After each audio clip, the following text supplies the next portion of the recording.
Boker Tov Rabotai. Alors voilà, on étudie la Gemara à la mémoire de Gemara, Bat Nina et Soli Cohen, et Ilou Nishmat, et Foua Shelema Tamar Bat Hana. Alors la semaine passée, on a étudié comment le bébé, comment il vit dans le ventre de sa mère, etc. Alors la Gemara, elle dit... Tanu Rabbanan, Shlosha Shutafin Yesh Ba'adam. Chaque être humain, il est composé de trois associés. Akadosh Baruch Hu, Aviv Ve'imo. Son père, Akadosh Baruch Hu, et son père et sa mère. Alors, la Gemara, elle précise. Aviv Mazriya Hallo Ben Shemimenu. Tout le côté blanc de l'être humain, c'est la femme. C'est l'homme. Aviv Mazriya Haloven Mimenu. Atzamot, les os, Gidim, les veines, Vetsipornaim, les ongles, Umoah, le cerveau, chez Berosho, Veloben chez Ba'ain. Et le blanc qu'il y a dans l'œil, le côté blanc de l'œil. Hein? Alors, ça, c'est le côté père. Imo, Mazra'at Odem. Ça veut dire le père, le père, c'est le côté blanc, c'est comme le sperme, et la femme, c'est le sang plutôt. Isha mazra'at odem shemimenu, le côté rouge. Or, la peau ou basar, la chair ou sa'arot, et les cheveux. Ve shahor sheba'ain, et le côté noir de l'œil. Dans l'œil, il y a le côté blanc et le côté noir. Alors, c'est ça. Ça veut dire les parents, c'est le corps humain. V'akadosh Baruch Hu noten bo ruach unshama. Akadosh Baruch Hu, il lui met la batterie. Ruach unshama. Ça veut dire que tout ça, sans la batterie, ne pourra pas fonctionner. Akadosh Baruch Hu noten bo ruach unshama. C'est ce qui est marqué dans Parashat Bereshit. Adam Arishon, Hachem, il l'a formé, mais il était comme un golem, il bougeait pas. Mais après, Vaïpah be'apav, Ruach Hayim, Vaïe Adam nefesh haya. Et quand il lui a mis la neshama, boum, Adam Arishon, il est devenu un être vivant. Veruach unshama, ou klastar panim, le visage, ça veut dire tout ce que, les fonctions du visage, Re'iyat ha'ayin, ça veut dire on a les yeux. Mais si on n'a pas de neshama, un mort, il ne peut pas voir avec ses yeux. Ur'iyat ha'ayin, ushmi'at ha'ozen, et écouter avec ses oreilles. Le fonctionnement de l'être humain et du visage. Vedi bour, et la parole. Pe, vehilluch raglaim, et marcher. Ubina ve'askel, et le côté intelligent. Alors ça veut dire, Akadosh Baruch Hu, il met le côté le plus important. Vekevan she'igia zemano lehipater min ha'olam. Et quand le moment arrive où la personne, elle doit quitter ce monde, Akadosh Baruch Hu notel et helko. Hachem, il dit, moi, je prends ma part. Hachem, il reprend la neshama. C'est comme on dit dans un des psukim. Ve'aneshama tahzor el ha'elokim asher netana. La neshama, il revient chez l'Éternel que celui qui, c'est ça, qu'il nous l'a donné. Alors, Akadosh Baruch Hu notel helko, et il dit aux parents maintenant, helek aviv ve'imo man yahlif nehem. Et le côté du père et de la mère, il le laisse devant eux, Il le laisse chez Paperman, Amar Rav Papa, il a dit, haïnu de amre inche. Il dit, ceci confirme le proverbe que il était connu dans leur époque, qui disait ceci. Qu'est-ce qu'il disait le proverbe? Il dit Pouk milha ushdi bisra le kalba. Ça veut dire des fois qui donne le fait que la viande elle va résister, elle ne va pas pourrir, on lui mettait du sel. Alors il dit Pouk milha, enlève le sel, et à ce moment-là, qu'est-ce que la viande elle va pourrir et tu pourras pas la manger, et à qui tu peux la donner? Ou pour bisra les kalba. Ça veut dire que le corps sans la neshama, il ne vaut pas grand-chose. Parce qu'à partir du moment que la neshama n'existe pas, le corps ne peut pas bouger. Ça veut dire quoi? Ça veut dire aussi, c'est un message profond. Quand on se regarde devant le miroir tous les matins, on voit un corps, on voit un visage. Mais en réalité, le visage, c'est juste l'emballage. Le vrai moi, c'est la neshama. Hein? C'est juste l'emballage, le corps. Et d'ailleurs, quand on commence nos prières, malgré qu'on parle beaucoup du corps pendant Birkot HaShahar, mais on parle d'abord de la neshama. Il dit Mode ani lefanecha shehezarta binishmati. D'abord, on parle de la neshama. Pourquoi? Parce que la neshama, comme on a dit, c'est le moteur, c'est le plus important. Et c'est ça le secret. Beaucoup de gens, ils sont pas heureux dans leur vie. Pourquoi? Parce qu'ils nourrissent le corps, mais ils oublient de faire nourrir la neshama. Hein? Ils oublient de faire la neshama, c'est le côté spirituel. Regardons le Rashi dans cette Gemara, et après on va étudier les mitzvot. Il y a 2 mitzvot, les 2 dernières mitzvot de la Torah. Mar'eh ha'ayin, ça veut dire la vision des yeux. Chez Afalpi, chez Nivret ha'ayin min ha'av ve'ha'em, Rashi dit, malgré que les yeux, c'est les parents, c'est le côté des parents qui donnent les yeux, enoroe, hein, il ne peut pas voir avec les yeux s'il n'a pas le moteur, s'il n'a pas la neshama. Teda, she'are hamet, yeshlo enaim, le mort, il a des yeux, ve'yeshlo sfataim, il a des lèvres, il a la bouche, ve'yeshlo oznaim, il a des oreilles, ve'enoroe ve'lo shomea ve'lo mdaber. Il ne peut pas voir, il ne peut pas parler, il ne peut pas entendre. Alors c'est ça veut dire c'est le plus important, c'est la neshama. Pouk milha, alors comme on a dit, hashlech hammelach min basar, enlève le sel de la viande, veshuv eno ra'u elalik lavim. Ça veut dire, ils ne peuvent le manger que des chiens. Car, haneshama, hi melach la gouf. La neshama, c'est le sel. C'est le sel, hein? C'est le sel du corps, les kayemo. Kevan shehalcha. Quand la neshama elle quitte, az ha gouf masriah. Le gouf, il se désintègre, hein? Il devient pourri, hein? C'est ça, c'est comme la viande sans le melach. Le melach, c'est otiyot lehem. Ça veut dire le lehem, le pain du corps humain, c'est quoi? C'est la neshama. Alors voilà un message important. C'est pour ça que c'est marqué dans la Torah. Kabed et avicha ve'etimecha ani Hashem. Non, c'est marqué des fois ani Hashem. Ça veut dire c'est quoi ani Hashem? Ça veut dire que quand on parle des respects des parents, on parle aussi du respect de Hakadosh Baruch Hu. Et le Talmud il dit quelque chose d'intéressant. Il dit Hashem il nous fait un bon deal. Il dit on est 3 associés qui t'ont formé, on est d'accord? Hachem il dit, si vous respectez les parents, si tu respectes mes 2 autres associés, comme si tu m'as respecté à moi.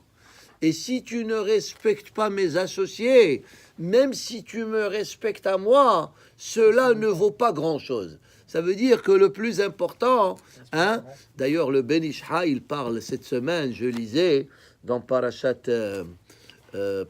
Vayeler et Parashat Azinu, il parle de demander Mehila aux parents avant Yom Kippour.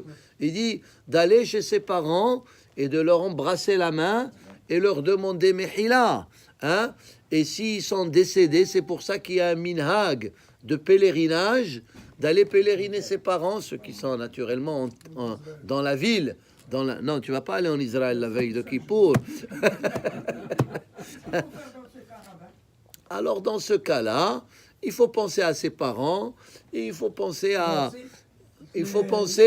dire Mehila, mes parents, je vous ai fait. Comme ça, tu parles avec tes parents et ils vont t'écouter, ils sont dans l'autre monde. Ce qui est important, c'est l'intention. Hein? L'intention, elle est bonne. Oui, qu'est-ce que tu disais? Oui, Yom Kippour. Oui, nous aussi, on le fait. Hein? C'est ça, on fait aussi Iskor, ça fait partie des respects des parents. Et le Ben Ishra dit, même si le fils il n'est pas venu demander Mehila à ses parents, les parents, naturellement, ils sont bons, ils bénissent leurs enfants, ils leur font Mehila, même si même si l'enfant ne demande pas Mehila à son père. Oui, qu'est-ce que tu disais? Non, plusieurs choses auxquelles je pensais quand tu disais quand quelqu'un décède Oui. et que l'eshma s'en va et que le corps n'a plus d'importance. Oui. Pourtant, on n'a pas le droit de le profaner, le corps. On ne doit jamais le profaner. Bien sûr, Non, mais c'est un petit peu contradictoire. Non, c'est pas contradictoire. Comment ça? Le corps, c'est l'emballage. C'est comme le boîtier du Sefer Torah. Le Sefer Torah, c'est la Neshama. Il y a le boîtier du Sefer Torah. L'enveloppe du corps de la Neshama, c'est le corps. Alors, comme ce corps, il portait en lui un Sefer Torah, parce que d'ailleurs, le Talmud, il dit, quand tu vois quelqu'un en train de mourir, même si c'est pas de ta famille, hein, tu dois déchirer tes habits, comme si tu vois un Sefer Torah en train de brûler. Quand tu vois un Sefer Torah en train de brûler, tu déchires tes habits, parce que c'est un grand tsahar. La même chose. Alors c'est c'est l'enveloppe de la Neshama qui est spirituelle. Alors le corps, il a aussi un certain, on lui doit un certain respect par rapport au fait qu'il portait en lui la Neshama. Maintenant, regardons les mitzvot, les deux dernières mitzvot de la Torah, 612 et 613. Alors regardez, 612. C'est ça, c'est les deux derniers mitzvot de toute la Torah. Alors, mitzvah ta'aseh, il y avait une mitzvah positive, ça veut dire 247 positifs. Ça, c'est la 248. Les Hakil et Israël, hein, de rassembler le peuple d'Israël, Anashim, Nashim, Vetaf, hein, les hommes, les femmes et les enfants, Vehamelech et le roi, Ikra be'oznehem, Parashiot Torah. Il lisait quelques passages de la Torah chez Nehemar, comme il est écrit dans la paracha que nous allons lire demain, Hakel et Ha'am, Ha'anashim ve'hanashim ve'hataf. Rassemble le peuple, les hommes, les femmes et les enfants. Et quand cela a eu lieu, Bechol HaMoed shel Sukkot, c'était pendant les mi-fêtes de Sukkot, Bithilat Shana Shminit. C'était pas tous les ans, c'était tous les 7 ans. Hein? Ça veut dire à la fin de l'année de la Shemitah, qui était la première de la 8e année, ça veut dire le nouveau cycle des 7 ans, chez le Sukkot, Bithilah Shana Shminit. Et qu'est-ce qu'on faisait? Tok'im Bahatzot Serot Birushalayim. On sonnait des grands fanfarons. Hatzot Serot, c'est plus grand que le chauffard. Hein? Les Hakil et Ta'am, ça veut dire c'était comme un, pour dire, c'était comme une cloche pour dire pour annoncer le rassemblement, ou mevi'in bima shel etz le ezrat nashim, et on amenait genre d'estrade, une bima, ve'amelech yoshev alav, et le roi il venait, il s'asseyait, ve'chol Israël mitkapsim saviv, et tout le peuple d'Israël, ça veut dire ceux qui pouvaient venir, ve'hazan knesset notel sefer Torah, et le hazan de la synagogue, il prend le sefer Torah, Venotno le rosh Knesset, il y avait tout un rituel, il le donnait à l'autre. Il y a des passages dans le Talmud sur ça. Kohen Gadol noten la melech, ça veut dire on commence par le plus petit jusqu'au plus grand, jusqu'au Kohen Gadol et jusqu'au roi. Ve'amelech mekabel ve'omed umevarech.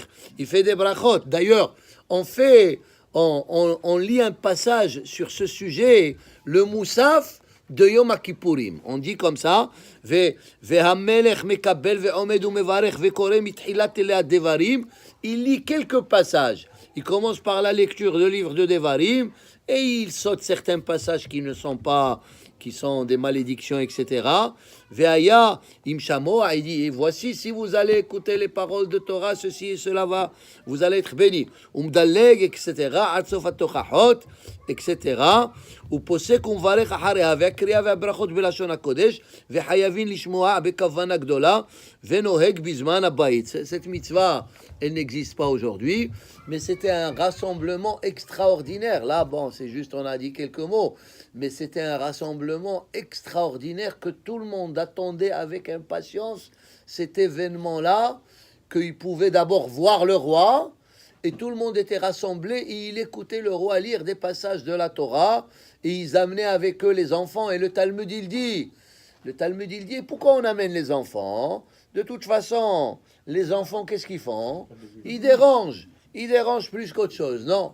Parce que les Hanechotam, c'est pour leur donner une éducation, et comme on a dit, c'était un événement extraordinaire. Hein, peut-être la prochaine fois, ils n'auront même pas l'occasion de voir le roi. Alors c'était, on devait que tout le monde devait être là.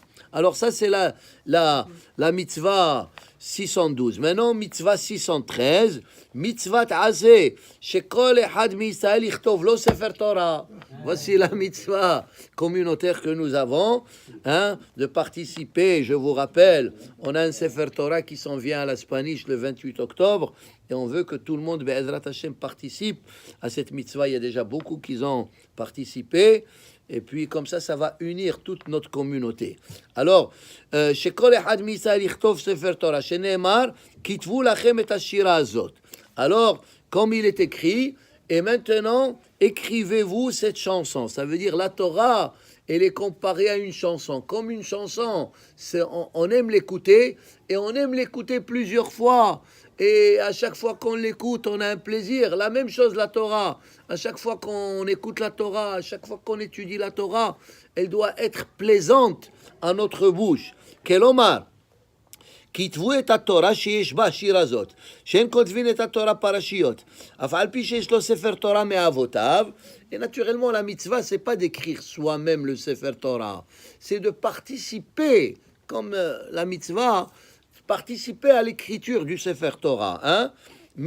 ואף על פי שיש לו ספר תורה מאבותיו, et même si ses parents, ils lui ont laissé un Sefer Torah, mitzvah לכתוב משלו, quand même lui-même, il doit participer à l'écriture d'un Sefer Torah.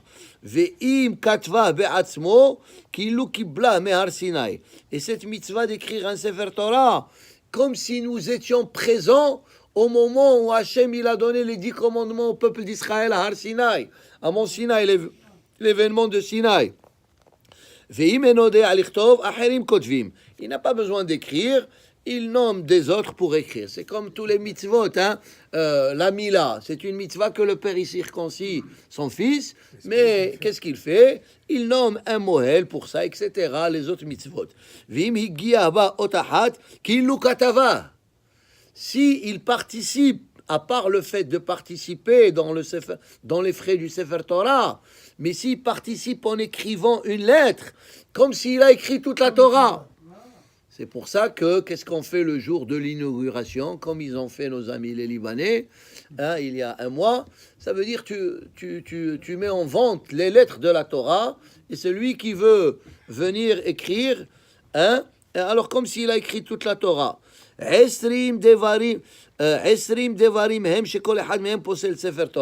Maintenant, on va étudier rapidement quelques lois du Sefer Torah. Alors, les voici. Il faut l'écrire sur le parchemin d'un animal cachère. Quand on dit d'un animal cachère, ça ne veut pas dire que un animal qu'on a fait la shehita et tout. Non, ça veut dire que l'espèce, hein, il doit être cachère. Par exemple, le mouton, une vache, un taureau, hein, mais pas naturellement une girafe, hein, ou autre. Alors, ça veut dire que la BMA, elle doit être... Hein? Girafe est cachère. Oui, mais on n'a pas la... Oui, mais on ne sait pas où l'égorger. Mais on la mange, on ne sait pas où l'égorger. Alors, ok. On prend une échelle. שנכתב על אור בהמה טהורה שאינו מעובד. אוקיי, סבבה. שיהיה עובד, שיהיה מעובד, שלא לשם ספר תורה. Ça veut dire quand on prend la peau, je me rappelle quand j'étais jeune, on avait 20 ans, j'apprenais la safroute, on allait acheter les moutons, les peaux des moutons, et il y avait une odeur terrible, hein, et après parce que il fallait enlever d'abord les poils. Alors, à chaque fois, il y avait plusieurs étapes. Après, il fallait les tanner, après, on mettait une certaine couleur. Chaque étape, il faut dire les Shem Kdushat Sefer Torah. Ça veut dire, si un goy vient, il te dit, voici, j'ai un parchemin, moi-même je l'ai fait, c'est pas cachère. Toutes les étapes, à partir du moment qu'on a pris la peau, ils doivent être faites. Les Shem, Sefer Torah, et non seulement Sefer Torah, Tefillin aussi, qui est écrit sur le parchemin. Vechen Tefillin, Vechen Mezuzot. Autre halacha, Shenichtav, Shelo Bemakom Haraoui, Dehainu al Gvil Bimkom Kasher, Ve'ala Klav Bimkom Se'ar. Ça veut dire il faut écrire du bon côté. Hein? Ça veut dire, parce que le parchemin, il a deux côtés. Il y a un côté où est-ce qu'il y a les poils et on les a enlevés, mais c'est pas cachère. Il faut écrire sur l'autre côté. Shenichtav miksato, ok, shenichtav belo shirtut. Il y a aussi une halakha qu'il faut mettre des lignes dans le parchemin, hein? Des lignes de manière à ce que le sofer, quand il écrit, il va pas écrire, hein? Il va pas écrire oblique, il va écrire droit. Shenichtav shelo beshirtut, et la même chose la mezouza. Shenichtav belo deyo, il faut que l'encre elle soit, c'est pas l'encre de Chine, hein? Les traits on les enlève après, non? Non, on les enlève pas. Ils sont là, on les Oh, oui, enlève, oui, c'est fait. oui, regarde. Maintenant, il y a des sfarim avec le temps. Il y a, mais tu vois la trace. C'est pas des lignes qu'on écrit avec un stylo. On prend un couteau fait spécial, et on met les traits avec le couteau juste comme ça, et ça reste gravé dans le claf. Il faut que, et aussi l'encre. Quand on fait, aujourd'hui, c'est facile d'être sofer. Tu apprends à écrire et tu écris. Tu peux aller acheter le parchemin tout fait. Tu achètes l'encre. Nous, dans les années où moi j'apprenais ça, dans les années 75, hein, on devait faire tout ça nous-mêmes. On devait faire toutes les étapes nous-mêmes. L'encre, c'est nous qu'on le faisait. Mais c'était fun, c'était bien. On apprenait des choses. En tout cas, moi, j'adorais ça. Et après que j'ai appris la safroute, j'ai reçu mon diplôme. J'ai dit à mon rabbin, merci beaucoup, mais c'est pas un métier pour moi. C'est pas un métier pour moi. Parce que toute la journée, qu'est-ce que tu fais? Comme ça. Alors, mes amis, eux, on était dans une chambre, on était une vingtaine. Eux, ils écrivaient, et moi, j'écrivais 2-3 lignes, et je me reposais, je prenais un livre. Alors, mes amis me disaient, hein, Rabbin Habitant, allez, vas-y, dis-nous un divrei Torah. Alors, moi, je leur disais, vous faites de l'argent, et moi, je vous dis divrei Torah. Parce qu'ils nous donnaient pour chaque mezouza, vous savez combien on était payé? $2 la mezouza. Non, parce que c'était pour apprendre, hein. Ça veut dire, si tu écrivais une mezouza cachère, tu connais là-bas, avec Rav Edelman, dans la rue, là-bas chez Chabad. Alors, bref, il dit ici, le déo, il doit être cachère aussi, il faut faire l'encre, et il doit être les Shem Kedushat Sefer Torah, et il faut qu'il soit noir, hein. Si tu as de l'encre bleue ou de l'encre rouge, hein, ça marche pas. Hein? Chez Katvo, Sefer Torah chez Katvo à Pikoros, un Sefer Torah que quelqu'un qui ne croit pas dans ce qu'il écrit, il l'a écrit. C'est pour ça que le sofer, il doit être un sofer qui a Yirat Shamaim. Non, c'est pas Shomer Shabbat seulement. Yirat Shamaim, c'est quelqu'un qui doit être religieux, c'est quelqu'un qui doit être pieux. Il y a des sofrim qui doivent, à chaque fois qu'ils écrivent le nom de Dieu, qu'est-ce qu'ils font?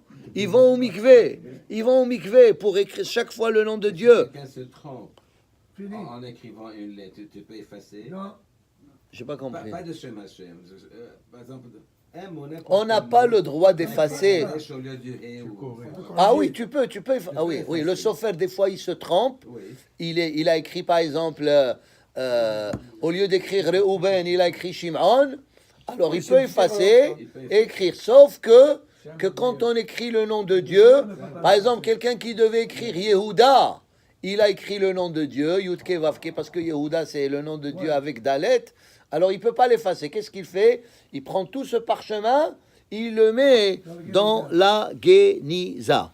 Chez Nichtav, Askarot Belo Kavana, si quelqu'un il a écrit les noms de Dieu, et il n'a pas eu les bonnes intentions, les bonnes kavanot, c'est pas soul. C'est Haser Afilu Otahat. Si le Sefer Torah, il y a une lettre qui manque, il n'est pas caché. Ou bien chez aussi Fotahat. Ou bien il a ajouté une lettre, c'est pas caché. Chez Naga Ot Beot. Si une lettre, elle a touché une autre lettre, hein, c'est pas caché. C'est pour ça que des fois, il faut vérifier. Et la même chose avec la mezouza. Des fois, si la mezouza, ou bien des fois l'encre noire, il perd sa couleur, hein, il devient un peu rouge.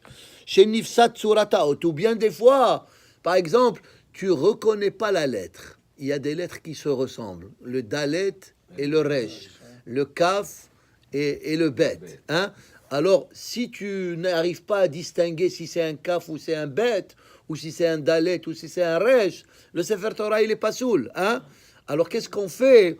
On le donne, il y a une notion dans les halakha de Safrout, on donne à un enfant de lire. Parce qu'un adulte, étant donné qu'il connaît le mot déjà, il va lire le mot correctement, même si la lettre, elle n'est pas écrite correctement. Mais tu prends un enfant et tu lui dis comme ça. Tu lui montres pas tout le mot, tu lui montres juste la lettre et tu lui dis comme ça. Tu lui dis, tu mets tes doigts pour bloquer les autres lettres. Tu lui dis, qu'est-ce que tu lis?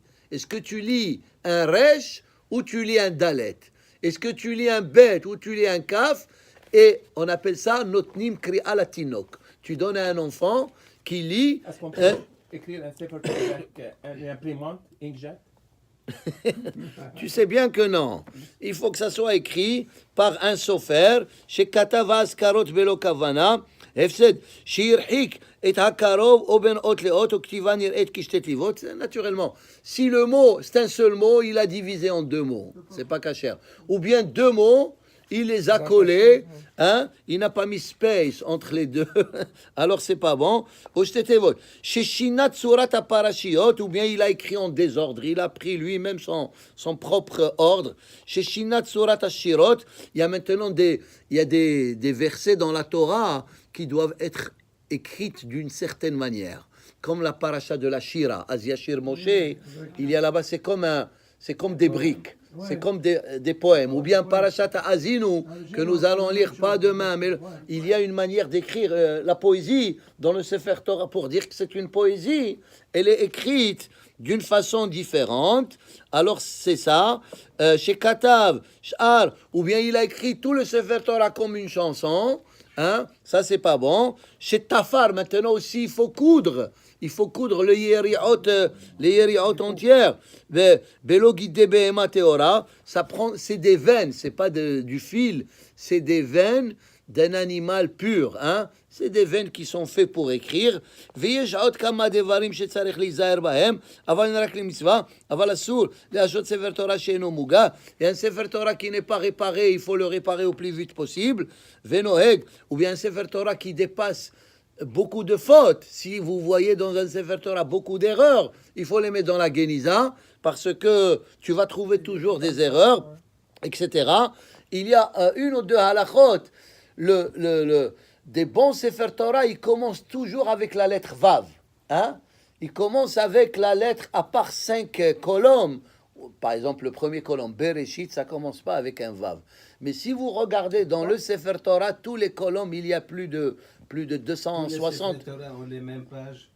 Oui, non. Il y a justement, c'est ce que je suis en train d'expliquer.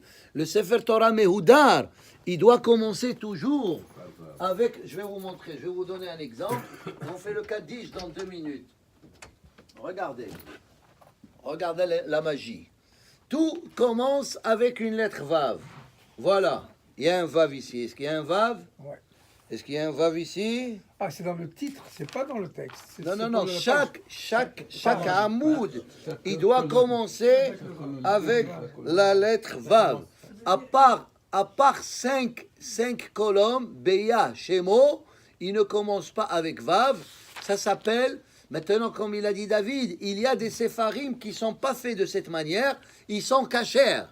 Mais ça, Vavé, on appelle ça Vavé Ha'amudim, c'est une mitzvah. C'est une mitzvah de préférence que tous les colonnes commencent avec la lettre Vav.